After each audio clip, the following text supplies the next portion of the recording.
Assalamualaikum guys, selamat datang ke SRTV. Okey, so ini adalah cerita ataupun update terkini mengenai apa yang terjadi di Sabah FC buat masa ni, dan seterusnya aku juga ingin berkongsi dengan kamu mengenai Kedah FC lah. So kenapa aku kaitkan Kedah FC? So kalau kamu follow video sebelum ni, ianya berkaitan mengenai ada satu syarikat atau individu yang berminat untuk mendapatkan Kedah, membantu Kedah dari segi kewangan, tapi belum ada respon diberikan oleh Kedah. So individu tersebut, syarikat tersebut beralih pula pandangan mereka untuk mendapatkan Sabah FC. So apakah status terkini mengenai cerita tersebut, dan seterusnya juga mengenai cerita salah seorang pemain Sabah yang mungkin akan dipancing oleh salah satu klub, antara satu klub yang terbesar di Semenanjung Kelah. So adakah cerita itu betul ataupun tidak? So itu kita akan kupas di dalam video ni. So here we go.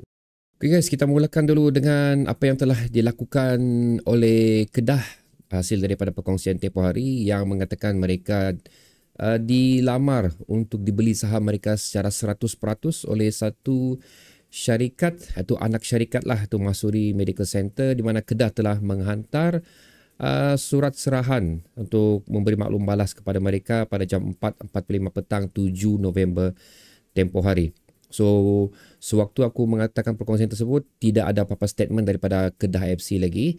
Dan sekarang ni, okay, aku telah membuat pencarian dan Tan Sri Dr. Muhammad Daud Bakar, ataupun milik majoriti Kedah FC, telah mengeluarkan status, bukan juga mengesahkan apa dalam surat tu lah, tapi beliau sendiri telah mengeluarkan satu statement yang aku rasa memberi hint apa yang ada dalam surat tersebut di Kedah Darul Aman X lah, atau previously known as Twitter, di mana salah satu benda yang menarik aku petik daripada apa yang dikatakan oleh beliau ialah mengharapkan sesuatu bantuan dari orang lain indah tetapi bahaya.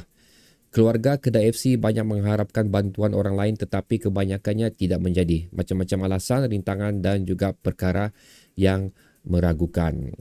Jadi itu adalah aku rasa hint apa yang ada terdapat di dalam surat serahan tersebut. So mengatakan di sini seolah-olah mereka tidak berkeinginan lah untuk mendapatkan khidmat bantuan ataupun pembelian 100% saham Kedah FC itu kerana merisaukan hasil daripada apa yang mereka lalui, pengalaman yang mereka lalui sebelum ni akan berulang lagi. Pasal betul juga lah, aku setuju juga pasal again, macam mana aku cakap, ramai juga anda yang memberi komen mengenai syarikat tersebut. Pasal sekali lagi aku tak tahu individu dan juga syarikat tersebut. So tidak ada kredibiliti yang penuh lah, lebih kurang macam tu. Walaupun ada juga yang mengatakan mengenali individu tersebut dan boleh dipercayai. So tapi bukan untuk Kedah FC lah. So sekali lagi mereka tidak mahu perkara tersebut berulang. Tapi ada satu lagi statement tu, ada follow up daripada statement tu lagi yang cukup interesting juga bagi aku, yang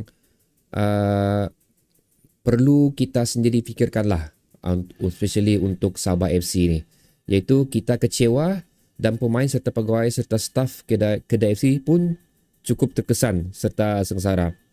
Namun begitu, mengharapkan sesuatu dari diri dan keluarga kita sendiri mungkin lebih indah dan lebih diyakini.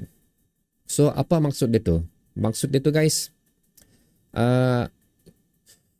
sokongan daripada individu yang lebih dikenali di dalam klub tertentu. So seperti mana ceritanya adalah Kedah FC adalah lebih penting sebenarnya. So siapakah individu tersebut? Adalah kita selaku fans lah. So kita selaku fans sebenarnya memberi impact yang besar lah untuk membantu perjalanan sesuatu klub, especially Sabah FC sekarang ni, kerana kalau kita tengok stadium pun sudah start tidak begitu penuh. Kehadiran paling tinggi pun pernah aku dengar adalah 5,000 lebih, berbanding pada 2 season lepas boleh mencecah belasan ribu, puluh ribu pun ada kalau aku tak silap.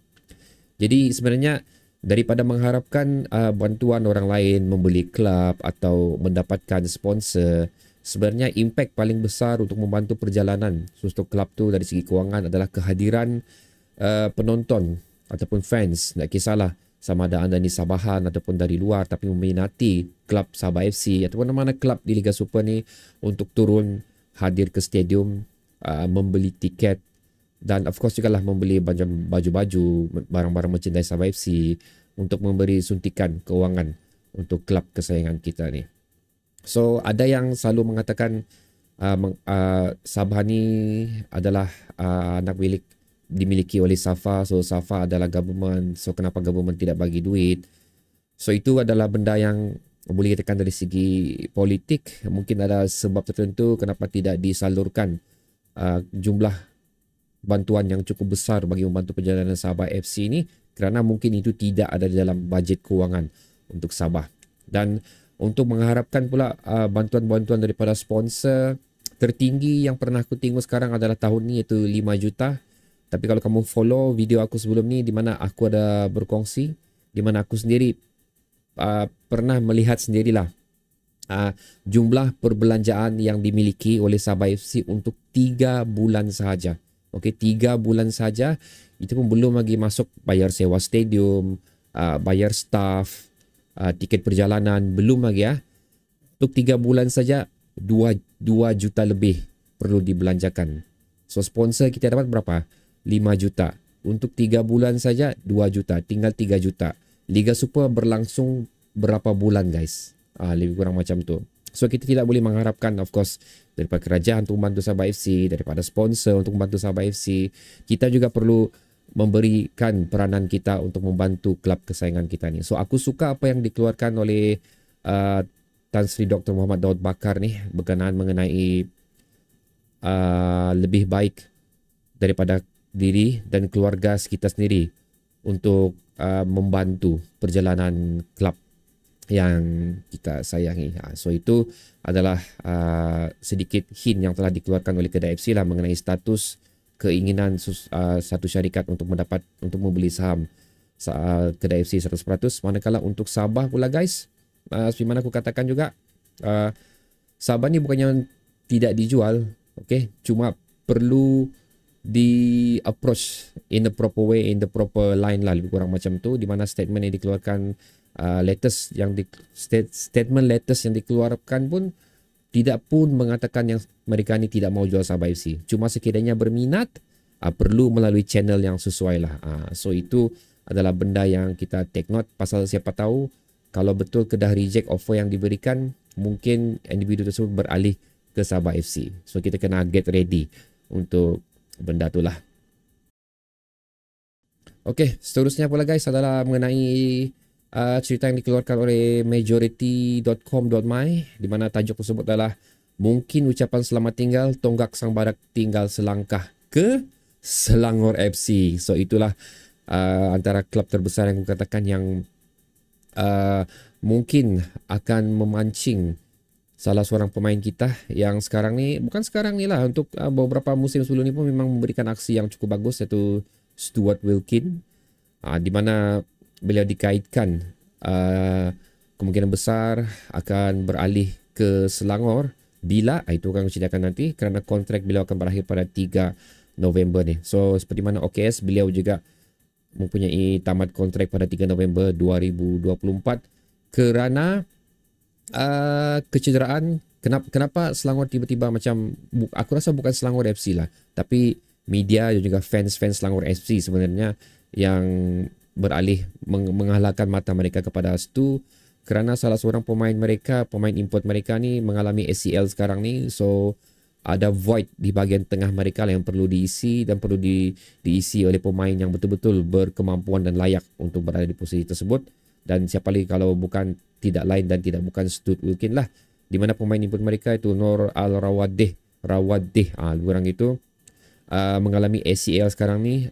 ACL ni memang injury yang biasa untuk pemain-pemain bola, especially alamilah, dan tempoh untuk pulih daripada ACL ni memang cukup lama. Jadi itu adalah benda yang diperkatakan, aku believe diperkatakan oleh penyokong-penyokong lah, bukan daripada